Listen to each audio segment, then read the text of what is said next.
गजब के मूव्स मिल रहे हैं। आज बिग स्टॉक्स की कड़ी में कौन कौन से?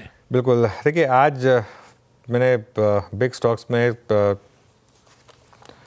फटाफट सबसे पहले जो स्टॉक लिया है वो है औरो फार्मा और ग्लेनमार्क का।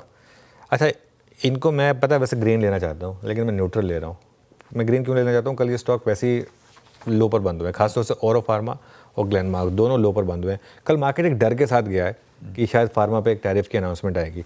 अब कहने को उन्होंने कह दिया 200% टैरिफ, लेकिन ये भी कहा है कि 1 साल के बाद करेंगे। 1 साल किसने देखा है?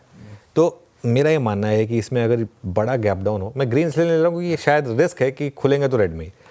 तो अगर बड़ा गैप डाउन हो तो शायद एक मौका मिलेगा कॉल ऑप्शंस के थ्रू। अगर आप फ्यूचर्स नहीं करना चाहते तो उसमें इनबिल्ट स्टॉप होता है, और अगर पहले 15 मिनट का लो ब्रेक ना हो तो मुझे लग रहा है कि यहाँ पर रिकवरी पॉसिबल है फार्मा स्टॉक्स में।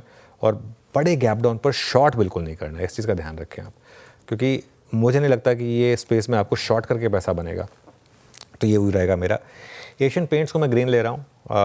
लगातार एशियन पेंट्स हमारी लिस्ट में रहा है ग्रीन। जिस दिन से वो JSW की डील हुई और मार्केट ने रिएक्शन दिया, उस दिन के बाद से हम पॉजिटिव रहे एशियन पेंट्स पर। और अब मुझे लग रहा है कि ये इंडेक्स का सबसे मजबूत स्टॉक है। कहाँ ये इंडेक्स का सबसे वीक स्टॉक था, अब ये इंडेक्स का सबसे स्ट्रॉन्ग स्टॉक है, और ये एक हार्ड बॉटम बना चुका है। क्रूड की रैली 70 तक है, मुझे नहीं लगता कि उसका इतना बड़ा इंपैक्ट आएगा। सुबह ब्रोकरेज के व्यू भी आए हैं, जेफरीज ने 2200 से टारगेट जो है ना आशीष बढ़ाकर 2800 करा है, और वो भी यही बात करे कि यहाँ से और ज़्यादा गिरावट की आशंका नहीं है। HSBC ने भी टारगेट 2700 से बढ़ाकर 2900 किया। कुछ देर में हम डिटेल में डिस्कस करेंगे जब ब्रोकरेज की चर्चा हो रही होगी।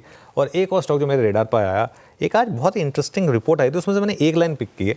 JP मॉर्गन ने केन्स पर, वो पूरी की पूरी EMS सेक्टर पर रिपोर्ट है, लेकिन केन्स पर उन्होंने ओवरवेट की रेटिंग दी है। डिक्सन काफ़ी चला है, उसके मुकाबले केन्स कम चला है। और FY 25 से 28 में उनका ये मानना है कि इस पूरी स्पेस में सबसे ज़्यादा अगर ग्रोथ रेट अगर किसी कंपनी की आएगी तो वो केन्स की आएगी। 46% का रेवेन्यू कैगर वो एक्सपेक्ट कर रहे हैं FY 25 से 28 में, और FY 28 में $1 बिलियन का रेवेन्यू हिट कर सकती है कंपनी, ये वो एक्सपेक्ट कर रहे हैं। ये JP मॉर्गन के वर्ड से मेरे नहीं है। तो लेकिन इसको इसलिए मैंने आज ग्रीन में लिया है।